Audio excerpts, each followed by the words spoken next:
तो सुखदेव जी महाराज राजा परीक्षित से कहना प्रारंभ करेंगे कि राजन, भक्ति कैसे प्रभाव है कि न चाहते हुए भी व्यक्ति के अंदर शक्ति के संचार हो जाता है। तो ये भक्ति की कला सिर्फ नाम के जाप करत हैं और प्रगाढ़ता से डूबत है। या तो डूबना है या जागना है। तो आज की कथा सुखदेव जी महाराज की भक्ति की कथा है, डूबे की कथा है। और हल्का हल्का नहीं डूबना है, प्रगाढ़ता से। एक राजा प्रतियोगिता रखी।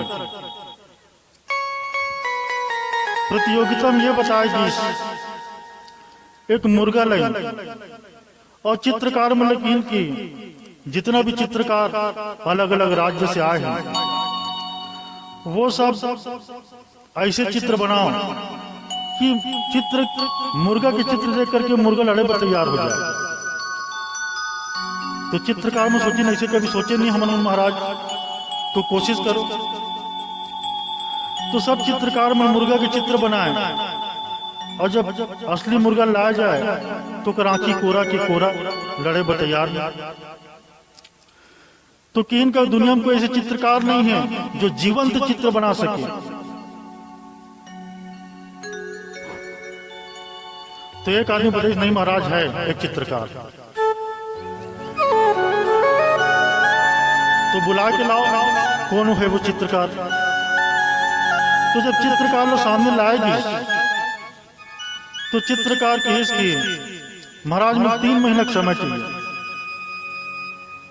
3 महीना में मैं जीवंत मुर्गा की चित्र बना दूं। अब 2 महीना बीती तो राजा सोचे कि चित्र बनात हुई, चलो देख के आ जाए कैसे चित्र बनाते। तो जब वो चित्रकार के घर पहुंचे तो पता से पास के बाड़ी में ही, तो वहां जाके कहा देखते पूरा मुर्गा बन गए हैं, वैसी चला थे, वैसे कुकड़ू कुकर थे। अब राजा किसी पागल आदमी का चित्र बना के बजाय मुर्गा बन के बैठे। छोड़ो हटाओ, अभी समय 2-4 दिन बचे हैं और फिक्स जो समय दृश्य में चित्रकार है एक चित्र बना दी। मुर्गा लाइन, मुर्गा लड़े पर तैयार हो। अब राजा चित्रकार ने पूछे कि इतना जीवंत चित्र कैसे बनाए। तो किस महाराज में 2-3 महीना मुर्गा के साथ रहे हो, वो का खाते कैसे जीते, ओकर जीवन शैली का है, ओकर रग रग समझे। और जब पूर्ण रूप से समझ गए तब मैं एक मुर्गा की मनोदशा, मनोभाव, शरीर की संरचना को चलना फिरना महसूस करना, वो का महसूस करते, का सोचते, ये सब कला सीखे में। और सीखे के बाद ये चित्र बना दे और मुर्गा आपके सामने लड़े पर तैयार है। तो डूबना है तो प्रगाढ़ता से डूबना है। तो संगीत सीखे पड़ते। जैसे हारमोनियम बजाने वाला है, मान लो कोई हारमोनियम बजाना नहीं सीखे, कंधा में लटका के हारमोनियम लोग घूमा थे और बजा नहीं आए। हारमोनियम तो पूरा संगीत छुपे हुए हैं, लेकिन बजाने वाले जानना चाहिए। और जब उन्हें बजा भी नहीं जाने तो ना तो खुद आनंदित हो सके ना दूसरा आनंद दे सके। ओला कोई वो कुम्हारिन जैसे गुरु मिल जाए, नारद जी से गुरु मिल जाए और सिखा दे वीणा पे तान छेड़ना, जैसे प्रहलाद ने सिखा दिएगी, ध्रुव सिखा दिएगी। और सीखे के बाद जो धुन बजे से मन बना, संगीत में खुद भी डूबे और अपन आस पास रहने वाला मित्र परिजन सहयोगी जो संपर्क में सब डूबते गए। तो आज की जो कथा है वो डूबे की कथा है। भक्ति में डूबना है, प्रगाढ़ता से, कुनकुना कुनकुना नहीं, आधा अधूरा नहीं। पानी इतना गर्म हो जाए कि भाप बन के उड़ जाए ज्ञान के मार्ग में। पानी इतना ठंडा हो जाए 0 डिग्री के पार चले जाए और बर्फ बन जाए। भक्ति भक्ति में डूबना है या ज्ञान में जागना है। तो प्रहलाद के मार्ग भक्ति हरे। भगवान प्रहलाद ले गोद में ले ले स्नेह कले। भगवान के स्नेह और दुलार से प्रहलाद आनंदित हो गए और कीन की बेटा जो मांगना है मांग ले। तो कीन के भगवान जितना भी दुनिया में संसार में है सब लते स्वर्ग पहुंचा दे। तो भगवान की इसकी है प्रहलाद स्वर्ग ये दरवाजा हमेशा खुला है। आना चाहे तो आदमी प्रवेश कर सकते और जो आना ही नहीं चाहिए वो करे दरवाजा तो हमेशा बंद है। आने वाले के लिए दरवाजा खुला है स्वर्ग के। भगवान की इनके है प्रहलाद कोई चुने नहीं स्वर्ग ला, कोई चुनना नहीं चाहिए।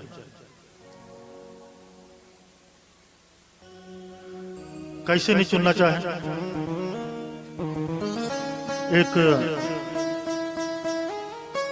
राजा रहना, वो राजा के 3 बेटा। तो राजा सोची कि जो सबसे योग्य बेटा होगी वही मैं राज सिंहासन में बिठाऊं।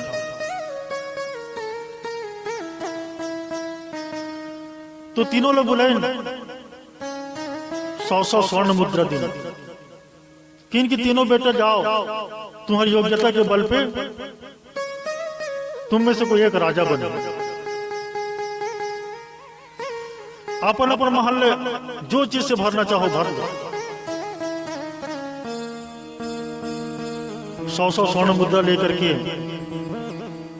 तीनों बेटा अपन अपन महल में गए। एक बेटा सोचे इसकी का चीज से भरो महल। अमावस्या के दिन राजा और मंत्री और गुरु सब आने वाला है, इतना जल्दी का चीज से भर लो महल। तो जितना भी कचरा काढ़ी से राज्य में सब लोग खरीद ली और महल में भर दिया। कोई वहां से गुजर नहीं पाता, कोई गुजरे तो वहां से बास आए। दूसरा बेटा सोचे कि क्यों न जुआ खेला जाए और धन संपत्ति से महल भर दिया जाए। जुआ खेलिस पहले खूब जीतिस, फिर जब जुआ खेलिस तो सब हार गई।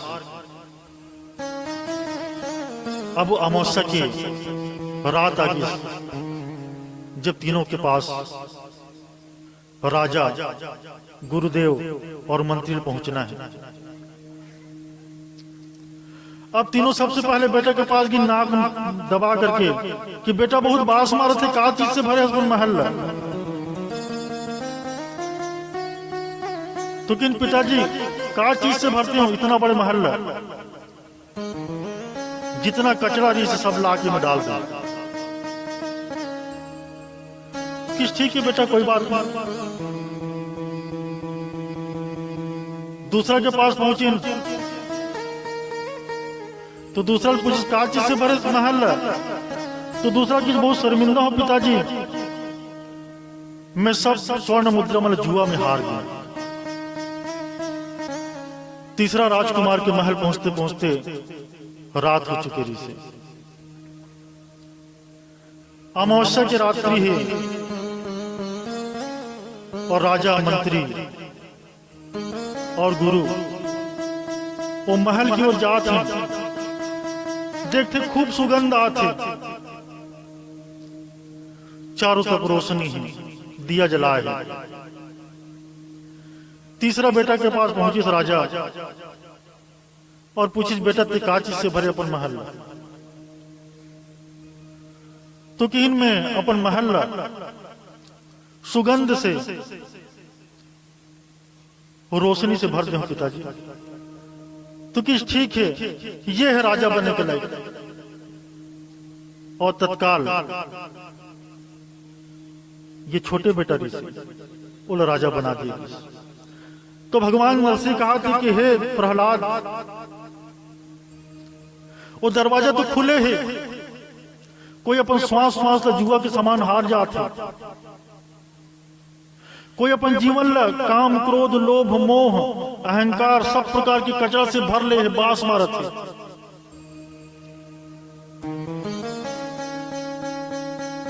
और कोई ऐसे भी है जो अपन जीवन रोशनी से और सुगंध से भरे है, वही स्वर्ग के दरवाजा में दस्तक दी। सब लोग उतने पैसा दे के भेजे हों, कम ज्यादा कर हो जाते, कोई 100 स्वर्ण मुद्रा है, काकरो पास 60 स्वर्ण मुद्रा है, काकरो पास 75 स्वर्ण मुद्रा, सबके पास पर्याप्त स्वर्ण मुद्रा है। ये जीवन रूपी श्वास है। कोई श्वास श्वास सुमरन करे थे, श्वास अंदर गीस बाहर गीस, एक मंत्र भगवान शिव के जाप हो, 108 बार आंख बंद करके देख रही श्वास न आते जाते शिव मंत्र के जाप हो। कोई अपन अंदर ल प्रेम से सुगंध से रोशनी से भारत है, और कोई हार जाता। तो जैसे प्रेम और रोशनी से अगर हम अपन जीवन ला भर लें तो हमारे जीवन में क्रांति घट जाए।